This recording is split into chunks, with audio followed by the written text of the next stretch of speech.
هذا الإيجابي شهادة دلشد وورقد شهادة بوش وورقد شهادة قلنجبنت وورقد ورقيه أيا الصوت بحجا جورك وورقد باسبورك وورقد اسكو إماتن كحفلته وورقد هشيس كجوريج وورقد أخلاق وناج وورقد نلشين ودن وورقد أو ورقد كل حجرتا معلمه أيا كل إيرانيو ويجح جح ميان كذب نوالس كجمي الدنيا ودن وورقد إمسقف أيا كفر حذي إمسقف أيا كمرجو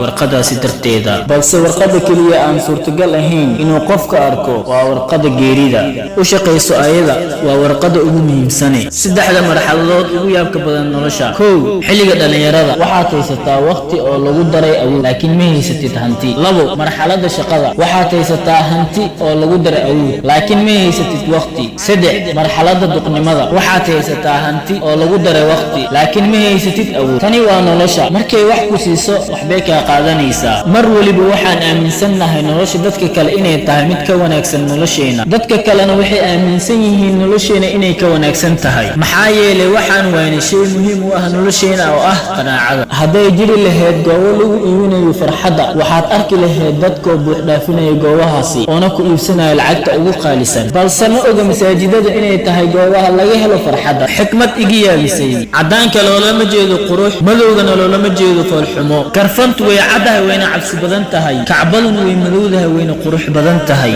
قفك وأخلاق ليسا ما أهن موقال كيسا نلاش بن آدم كوحيك بلاونيسا ورقت مركات دلنيسي مؤيد قفك كاسو صاري علاش هويدا دي مركات دمتدنا متقاني قفك كقولين دون قبرقا لا يبكى بن آدم مركو دلنيو ولا دقي ولا نظيفين مركو دنتنا ولا دقي ولا نظيفين مركو لشت مؤوى قفك وفرحي قفك كبشاريس مركو دنت مؤوى قفك وينيو قفك